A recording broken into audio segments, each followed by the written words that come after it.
Sam Presti is the smartest man in the NBA. He's got his team at 15-7, second in the Western Conference, and he's done so while having the best future in the NBA. This is the most unique team the NBA has ever seen because their starters have an average age of 22 and a half years old. They have 9 first-round picks in the next 3 years, and they're currently the 2 seed in the Western Conference. If you're a Thunder fan, this is absolutely beautiful. Only one of their top 10 scorers in terms of points per game is over the age of 25. Absolutely wild. And it starts with Shai Gilgeous-Alexander. He is the centerpiece of this whole thing. He's averaging 30.5 points per game, 6.2 assists, and 5.5 rebounds, while leading the NBA in steals per game with 2.8. And he's shooting at 55% from the field, 34% from 3, almost 60% from 2-point range. His bump fade, whatever you want to call it, stop and go, his mid-range is unstoppable, and he's shooting at 92% from the free throw line. He's the only player to average 30 points a game on 55% from the field. The only other player to average 30 a game on 50% from the field is Kevin Durant. He's got to be a top 10 player. He might be the best scorer in the NBA. At 25 years old as well. I mean, that makes it even more incredible. This dude is tearing the league up, and he's 25. He's still got 7-8 years of his prime. Now, they also have a couple of other really good options, starting with Jalen Williams, who they drafted a couple of years ago in his sophomore season. He's putting up 17.2 points, 4.2 rebounds, 3.7 assists, and 1 steal per game. He's turning into a really good 3-and-D wing if he continues to bring up that 3-point percentage.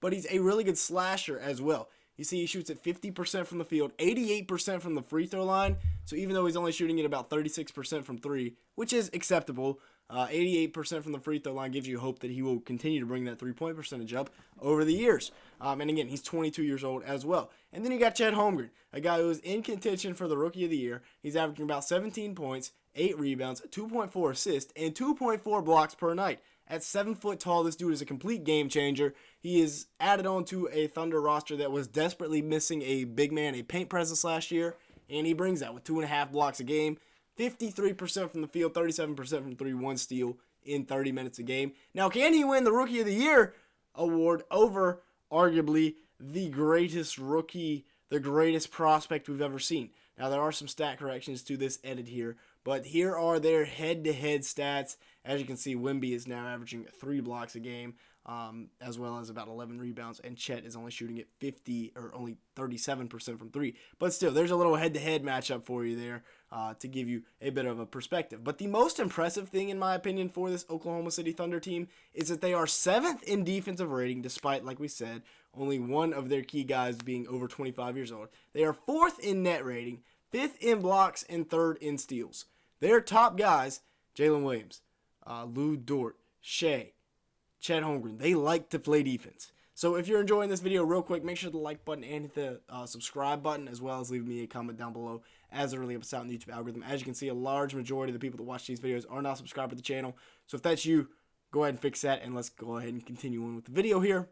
Now, amidst all these allegations, even though he beat him, Josh Giddey has been struggling a bit as of late. And yes, he has had fewer shots, less attempts, because he's now like the 4th or 5th option. He's still only averaging 12 points, 6 rebounds, 4.5 assists, and 1 steal. But hey, they're winning, so that's acceptable at least. But he's only shooting at 43% from the field, 34% from 3 in 26 minutes.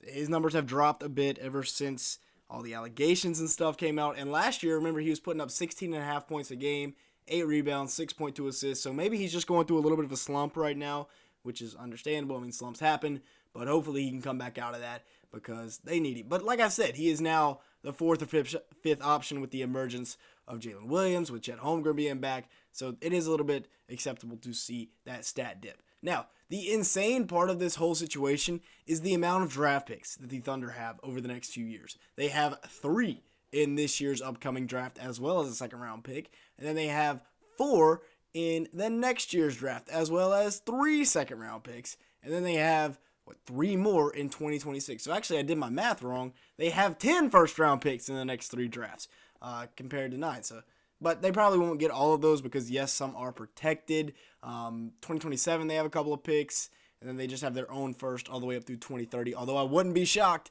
to see them adding on more first, by trading back, or maybe they trade away some of those first in a big-time move. We've seen people be talking about the Oklahoma City Thunder making a big-time trade to add in a star to really get serious. But Sam Presti has made it crystal clear that he will not be overpaying for a star at the wrong time. He's going to be very patient. They also have some other keys we need to talk about. Lou Dort is the best perimeter defender on this team, in my opinion.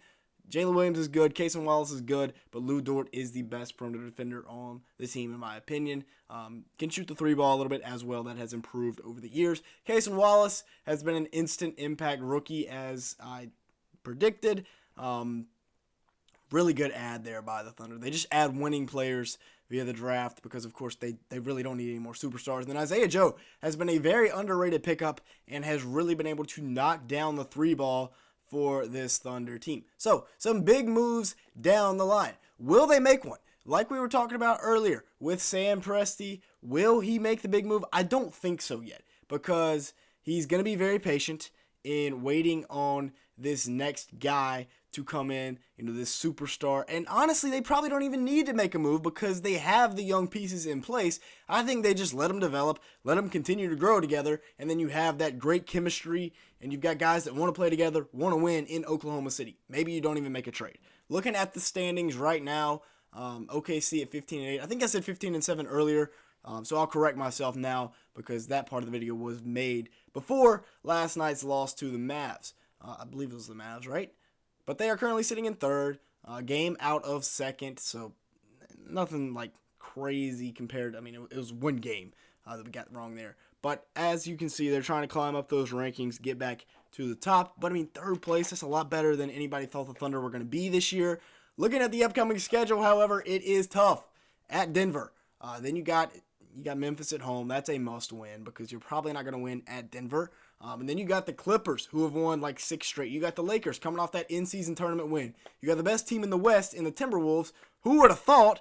And then you got a couple of other tough games. Celtics, Nuggets again. It's going to be tough. We're going to see what the Thunder are made of over these next few games. But y'all let me know your thoughts down in the comment section below. I really like this Thunder team. Sam Presti is an absolute genius because they're not really in it to win it this year. They are in it for the long run. This is a team that, as of right now, yes, maybe they don't, maybe they're not too competitive. Coming into the season, that was the thought. But hey, they've exceeded expectations. 15-8. Don't rush it for a star player. I like the Thunder, and they're in the best situation in NBA history right now. With that being said, that's going to be it for today's video. Thank you so much for watching. Hit the like button and leave me, or hit that subscribe button as well as leaving me a comment down below. It really helps us out in the YouTube algorithm. And with all that being said, thanks so much for watching today's video.